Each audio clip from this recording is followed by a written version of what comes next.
E aí, moçada, beleza? Galera que vai fazer o Enem 2026 aí nos preparativos.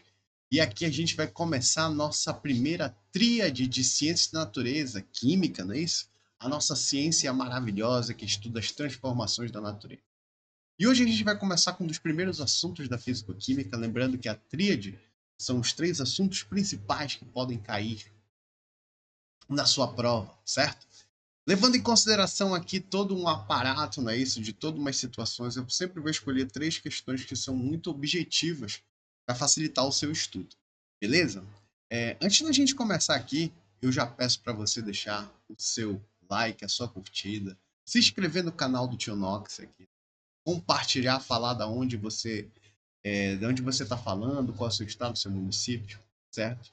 E diz aí qual é a tua dúvida. Você sabe que ciências da natureza, química, assim como a física, é considerado até pelo INEP, quem faz o Enem, os assuntos mais chutados, né? Que as pessoas mais chutam. Isso quer dizer, não disputam a questão. Aí tem sempre uma desculpa. O meu primeiro ano não foi bom, nunca gostei de física, nunca gostei de química, nunca entendi. Mas aí a tua prova ela necessita de resultados. E você necessita ter considerações técnicas para poder entender essas questões. Então vamos lá. Começando logo aqui, eu vou fazer um resumo para gente do que realmente a gente tem aí no estudo da termoquímica. Lembrando que isso a gente chama aqui nos cursinhos de frente 2, não é isso? Essa frente 2 que faz parte dos assuntos voltados à físico-química. O que seria a físico-química, moçada? Seriam os assuntos já que envolvem aspectos da física, né? Temperatura, pressão. Então, a termoquímica, como todos nós sabemos, ela é a ciência que estuda as trocas de calores durante as reações químicas. Isso é muito importante a gente já ter em mente.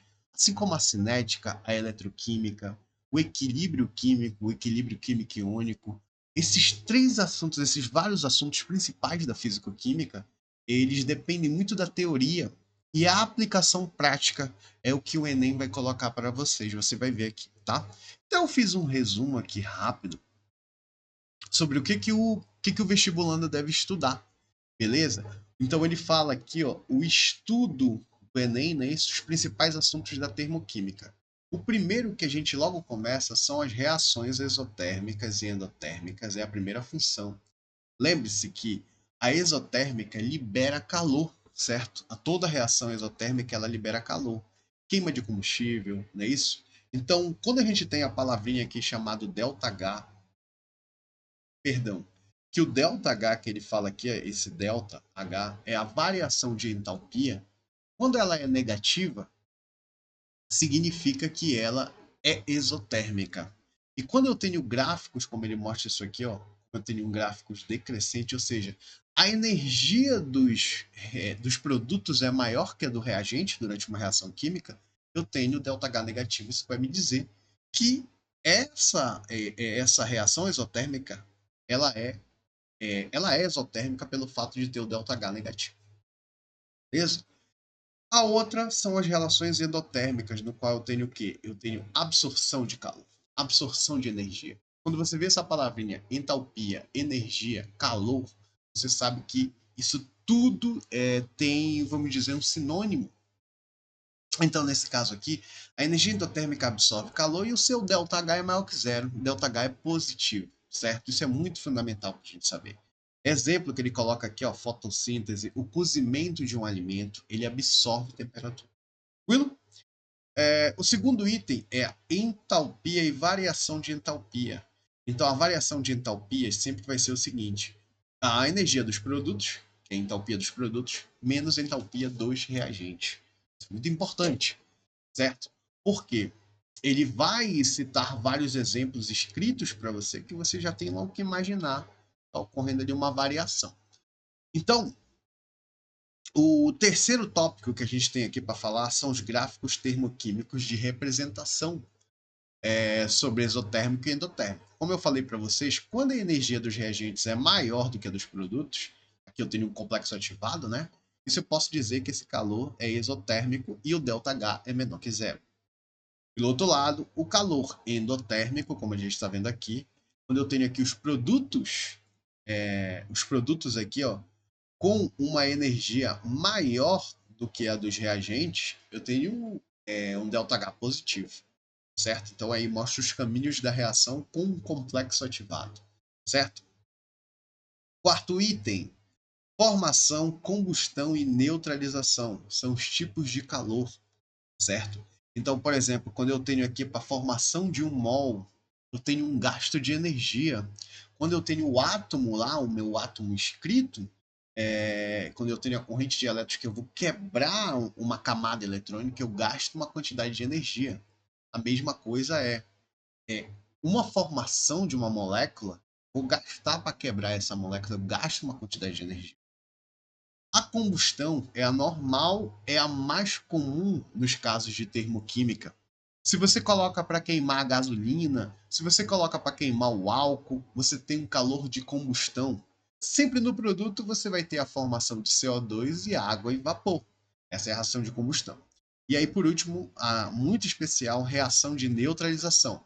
Ácidos mais bases vão gerar o quê? Ácido e base vão gerar o quê? Sal. Quer um exemplo? Vamos colocar aqui na prática, aqui em cima. Ó.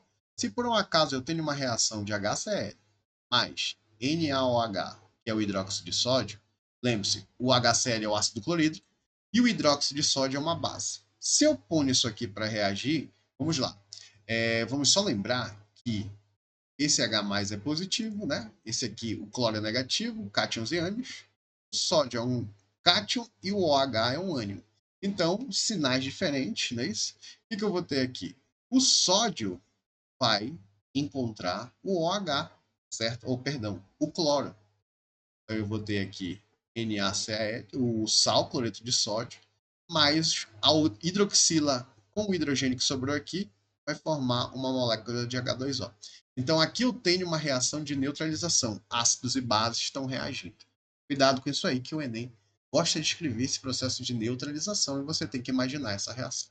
Para fechar aqui o nosso estudo rápido, os cálculos de ΔH.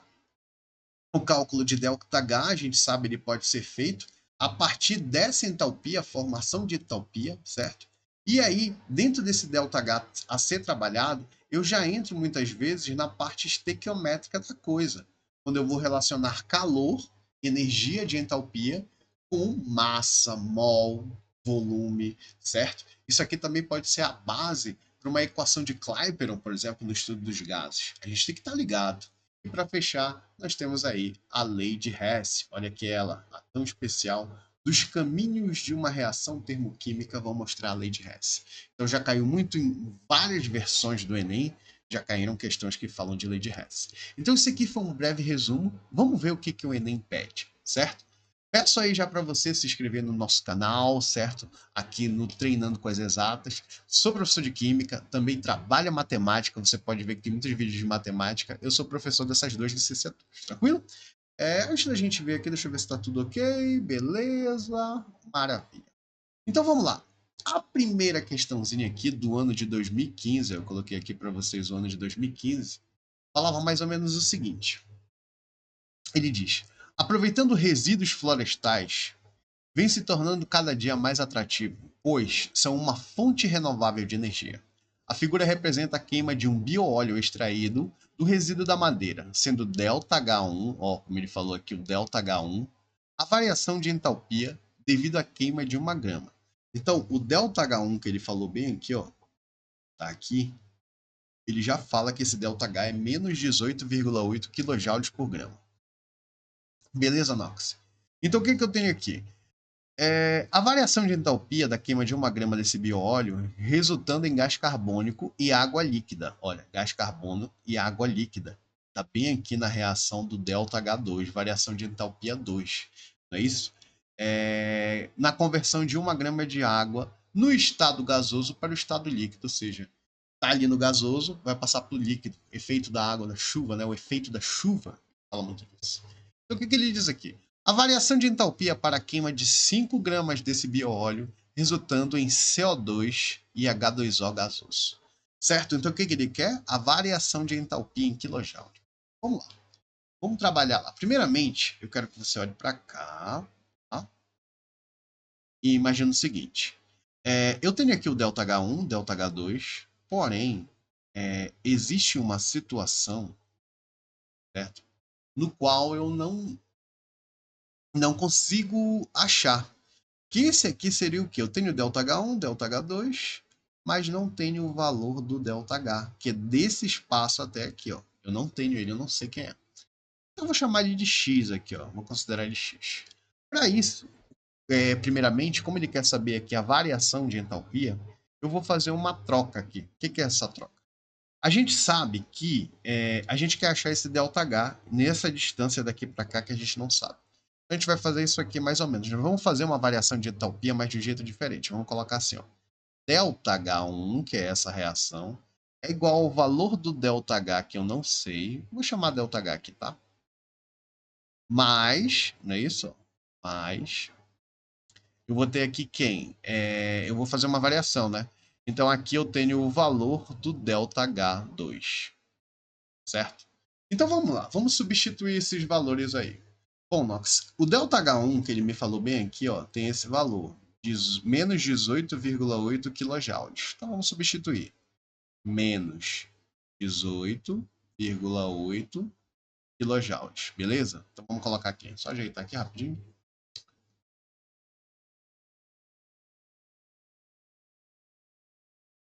Vamos ajeitar aqui. 18,8 é igual ao valor do ΔH, que eu não sei, mais ΔH2, que vale menos 2, isso aqui é menos também, né? Menos 2,4 kJ. Beleza. O que vai acontecer aqui? Vamos baixar esse menos 18,8. E esse que está positivo, que está negativo, vem para cá o quê? Positivo. O que eu faço aqui? Sinais diferentes, subtrair do sinal do maior. Isso aqui vai ficar exatamente, moçada, olha, 8,4 e aqui 8 menos 2. Isso aqui vai ficar menos 16,4 kJ, beleza? Então a gente já achou aqui o valor desse ΔH. Vamos lá. Acabou aí, ó. Você tem nas alternativas 16,4, você tem bem aqui, mas não tá a resposta correta. Nox, por que a resposta não está correta? Olha só, brother, preste bem atenção. Ela não está correta ainda porque ele quer saber a partir de 5 gramas que eu deixei em destaque aqui para você. Então ele vai fazer uma relação aqui entre o quê? Entre massa, certo? Para a energia, que é a entalpia. Aí o resultado daqui eu vou ter essa entalpia. Então vamos lá. Bora fazer o seguinte. Quanto é essa massa que ele falou a partir de 1 grama, que é o que ele falou aqui? Isso vai ser o valor da energia. E o valor da energia que ele colocou aqui, ó, que a gente achou aqui, foi 16,4, certo? Quilojoules. E aí ele quer saber isso aqui a partir de 5 gramas, moçada. Ó, 5 gramas CX. Tranquilo? Então vamos lá, aqui só é multiplicar, né? Então se eu multiplicar 5 vezes 16,4, eu acho menos 82 quilojoules, certo? Então aqui eu já cheguei à resposta correta, que é a alternativa, a letra C. Tranquilo, moçada? A questão de termoquímica, a questão aqui que existem também outros meios de você resolver, por exemplo, se não quiser fazer esse caminho, você pode fazer, né, por outros métodos, mas esse aqui eu considerei o mais correto, certo? Porque eu também trabalho a variação de entalpia. Gostou aí? Bate teu print. Vamos para a próxima. Olha só. Por meio de reações químicas que envolvem carboidratos, lipídios, proteínas, e nossas células obtêm energia e produzem gás carbônico e água. A oxidação da glicose no organismo libera energia, conforme ilustra a equação química, sendo que aproximadamente 40% dela é disponibilizada por atividade muscular. Então ele mostra a equação aqui da glicose, ó, essa menina aqui é a glicose, tá bom? Anota aí, ó. Produz, né? E ele tem um ΔH, que é o mais importante, de menos 2.800 kJ exotérmicos, né? ΔH negativo. Considerando as massas molares de hidrogênio, carbono e oxigênio, na oxidação de 1 grama de glicose, certo? A energia obtida para a atividade muscular em kJ é mais próxima de quanto?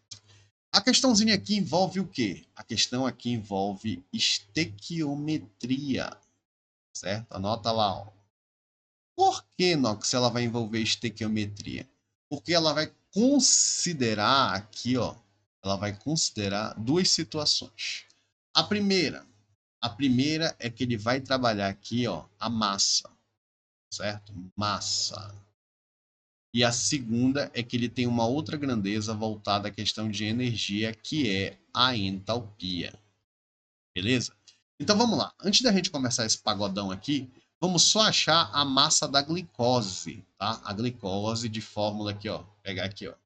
Aqui, tá bom? A massa da glicose a gente vai precisar. Então vamos pensar, o oxigênio é 12, né? 12 vezes 6, o hidrogênio 12 e 16. Basta eu multiplicar. Lembrando que eu ainda tenho mais 6 aqui, né? Eu tenho que incluir esse mais 6. Moral da história. Essa massa da glicose, anota lá, é 180 gramas por mol. Já estou te dando o valor aí, tranquilo? Então vamos trabalhar. Então eu vou considerar essa massa 180 gramas por mol, tá? E a energia de entalpia que o menino tem aqui tá menos 2.800, mas não precisa você colocar esse menos não, só coloca aqui, ó, 2.800 kJ. Show de bola. E aí o seguinte, ele quer saber isso aqui a partir de 1 grama, então é massa embaixo de massa, 1 grama. Então tá aqui, a gente já tem a primeira regra de 3 para trabalhar aqui. Como é que isso aqui vai ficar? Isso aqui vai ficar mais ou menos o seguinte, ó. Eu vou multiplicar aqui, esse 180 está multiplicando com x, vem para baixo o quê? Dividindo.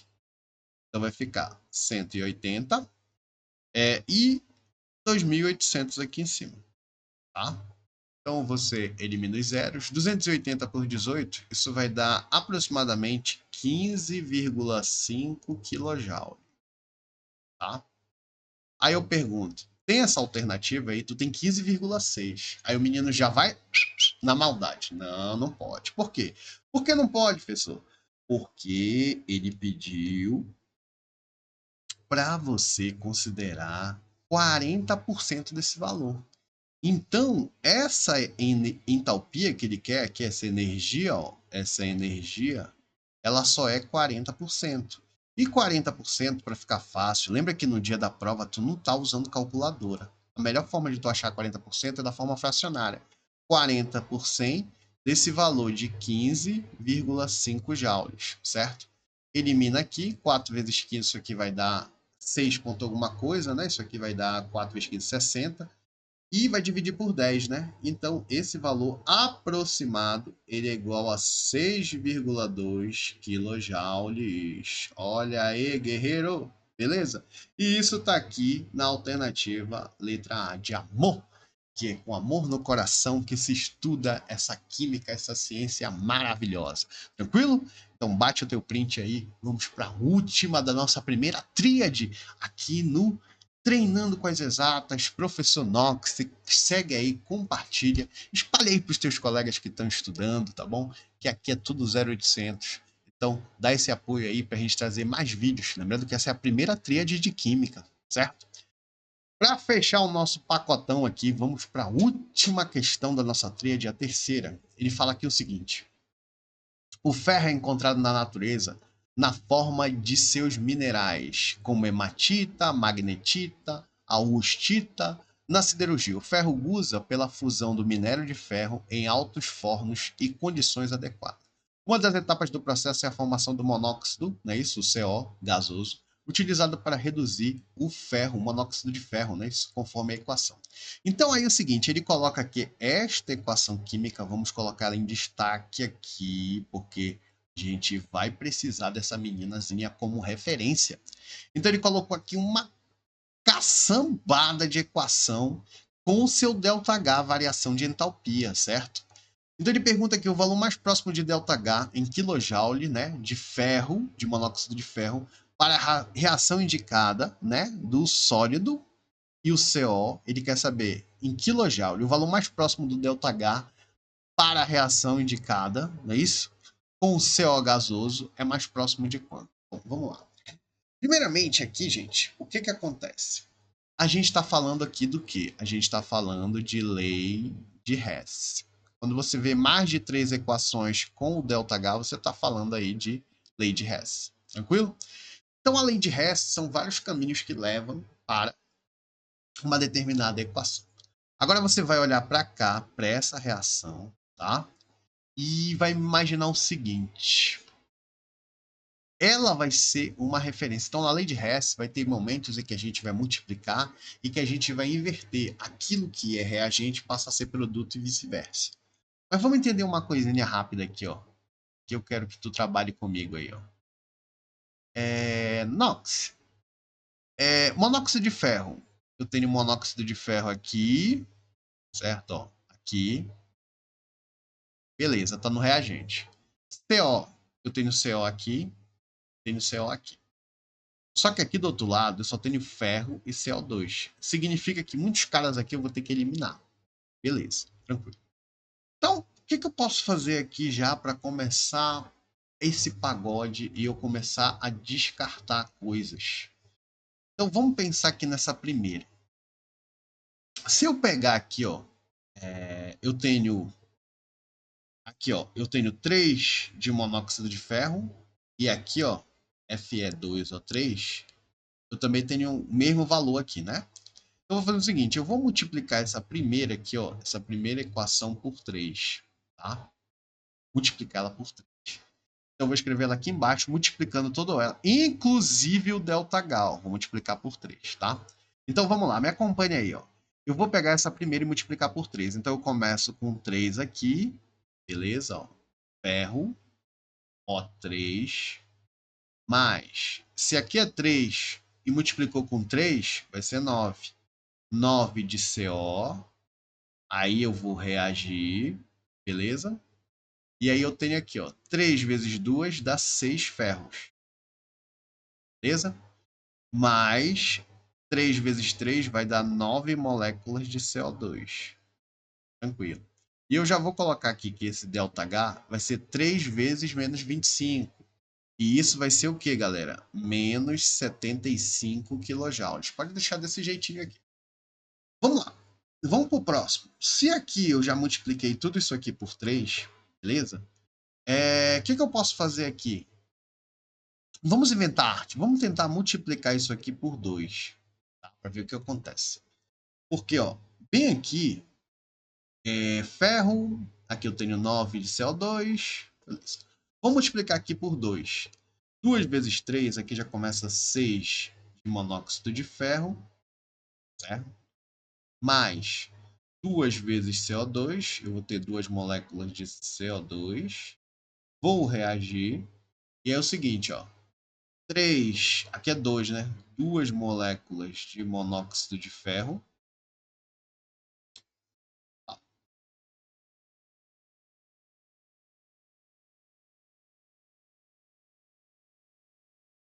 O4, mais 2 moléculas de CO.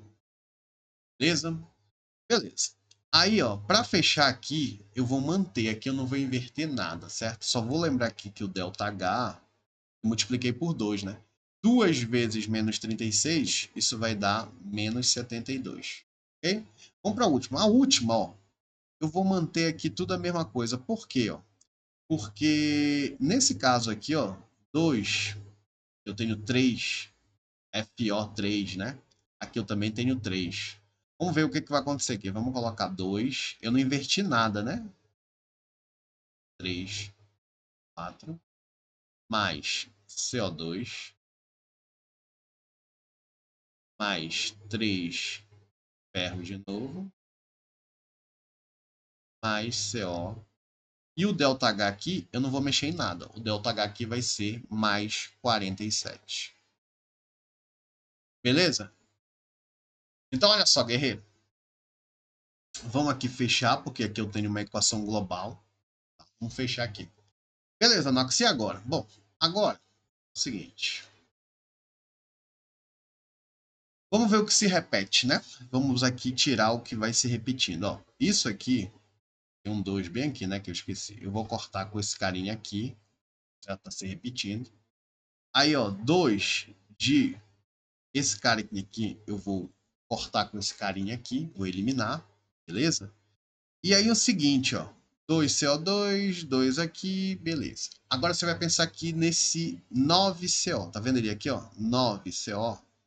Quem é que vai descer aqui? Desce logo esse carinha aqui, ó, monóxido de ferro, mais, presta atenção nesse CO aqui, tá vendo esse CO? Esse CO aqui tu tem 9, mas se tu pensar aqui, tu tem 2, aqui ó, tu tem mais um aqui. Então, 2 mais 1 vai dar 3. 9 menos 3, isso aqui dá 6 de CO. Até agora, ó, tá tudo ok aqui. Eu tô respeitando o que tem aqui em cima. Ó. Beleza? Então vamos lá, vamos reagir. Vamos formar aqui. Quem sobrou? Eu tenho 6 de ferro. 6 de ferro. Aqui tem ferro, né? Vamos baixar aqui, ó. 6 de ferro. Mais. Vamos ver aqui quem ficou nessa parada aqui, ó. Por último, eu tenho CO2. Mas CO2, ó, CO2 eu tenho 9 aqui no reagente. Só que eu tenho 2 aqui e mais um aqui. Moral da história dá 3. 9 menos 3 também dá 6 de CO2. Agora, o que vai acontecer? Ó? Esse ΔH, se eu for somar tudo, ó, menos 72 com 75, isso aqui vai dar o quê? Isso aqui vai dar 147, não é isso? 147 mais 47, isso aqui vai dar menos 100. Beleza? Só que aí é o seguinte, nesse termo de igualdade, tudo tem 6 aqui na frente, na verdade? Então o que a gente vai fazer? A gente vai pegar esse ΔH aqui, vai simplificar ele, dividir ele por 6. Isso vai dar o quê? Um valor aproximado de quanto? O mais próximo que eu chego aqui é 17, certo? Então, 17 kJ, que seria a resposta. Se eu for dividir 100 por 6, dá 16 ponto alguma coisa, né? Alternativa, letra B. Questão considerada mais difícil da história do Enem, trabalhando lei de Hess. Tranquilo, moçada? Gostou aí? Então a nossa primeira tríade eu encerro por aqui. Te agradeço de coração você que está aqui. Deixa uma curtida aí, comenta, até valoriza o canal aqui que é tudo 0800, estou começando agora. Beleza? Muito obrigado, valeu, bons estudos.